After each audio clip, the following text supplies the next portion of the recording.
Certainly, I mean, the good thing is, Isabel, that we are, as a nation, getting wiser to this. So, we're not getting caught out as often. But in the summer, you've got the kids off, you're busy, you're trying to work out what to do for the day. We're thinking about doing jobs on the homes and the gardens, etc. And we can let our guard down. And we're not just talking here about the knock on the doors from the road traders. I mean, most of us are pretty aware of what to look out for there. But there's an awful lot of people now that are actually getting scanned by emails. And I'm working with Nationwide at the moment. We've been doing some research. There's more than half of people who've had a knock on the door. Okay, we're sort of getting on top of that. We're getting a bit wiser. But 18% of people have received an email for work, an invoice for work. 35% of people didn't realise that fraudsters can actually intercept some emails. So the message I'm trying to say to people is be vigilant. Due diligence is something to be careful of and just put into place. And if you're not sure about something, just take 5. Ask a second opinion. Ask your bank, your building society, your neighbour, your son, your daughter, whoever. Be careful about what you're clicking on in emails.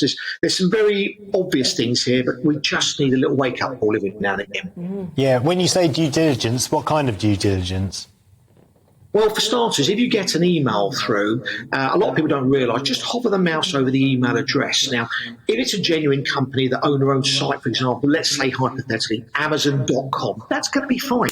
If the letters have been changed slightly, so it might say number 1, Amazon, or customer, Amazon.co, those sorts of things. I'm only using Amazon as a guide, of course.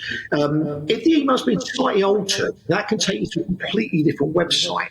If there's anything where you need to link, click on a hyperlink. For example, if someone says we tried to leave a parcel today, you click on the link to redirect it.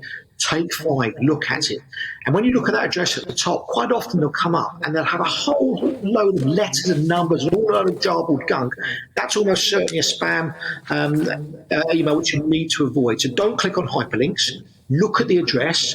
Be very cautious. If the email has been hacked, it's rare, but it does happen. Even someone you know and you trust who you're expecting an invoice from, let's say a tradesman, might have had that email hacked. So double check the account details. If you're expecting it from a builder, let's say, for example, ring them up and say, just want to double check, Steve, is this the correct account number? Blah, blah, blah. And if he says no, then you've saved yourself a lot of problems. But if you're not sure, ask your bank, ask your building society for their opinion. When it comes to tradesmen, have there been sort of a successful series of websites that are sort of built on recommendations, or are they open to fraud as well, with people skewing it with in the sort of way that TripAdvisor, you can't necessarily fully trust anymore because restaurants and hotels are writing their own reviews. Are these trusted tradesmen websites, which I would always get a bit of peace of mind if I can go on there and check out somebody, are they worth their salt? Well, it's a really good point there, Isabel. And in all the years that I was chasing these cowboy builders down, some of them were on these trusted sites. Right. So it's a good starting point because at least you've got some sort of recourse if there's a problem. You can contact those sites. You can say this person has not done a very good job. So you've got a little bit of comeback. But I would say to you, for starters, use your gut. Your gut is one of the most powerful tools we've got, and it tells you things your head don't. But although they're on one of those websites, that does not guarantee that they're really good. So also do your own due diligence. Check with the references, because sometimes they give references from their wife, girlfriends, mum, dad, next door neighbour, etc. So actually phone these people up or visit them if you can and say, did they do a good job? But also bear in mind, someone might give you a very good reference for, let's say, putting a kitchen sink in, and they might be coming around saying they can do a loft conversion, which is a completely different job.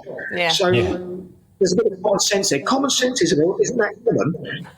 If someone's a kitchen sink, they're putting a loft conversion in, it doesn't necessarily mean they can do that job. Doesn't add up. Also, for someone like me, I'm so impatient. If someone says they're available straight away, I'm like, brilliant. But actually, if you're a good tradie, you shouldn't be available straight away, should you? You've got to wait for it. Yeah. Have you? I know you used to present a programme, Dom, called Don't Get Done, Get Dom, but have you ever been done yourself? I would say everybody in their life has probably had an experience to learn by. And I would say, yes, I have, but it's rare. And I've pursued it to the end. So if I've ever had someone done something wrong to me, I'll end up taking them to court or getting the money back or sorting it out one way or the other. With the law, of course, the legal side of things. I don't give up. And that's the thing which I've done way before TV. If I've ever been wronged, I've made sure that it's been righted.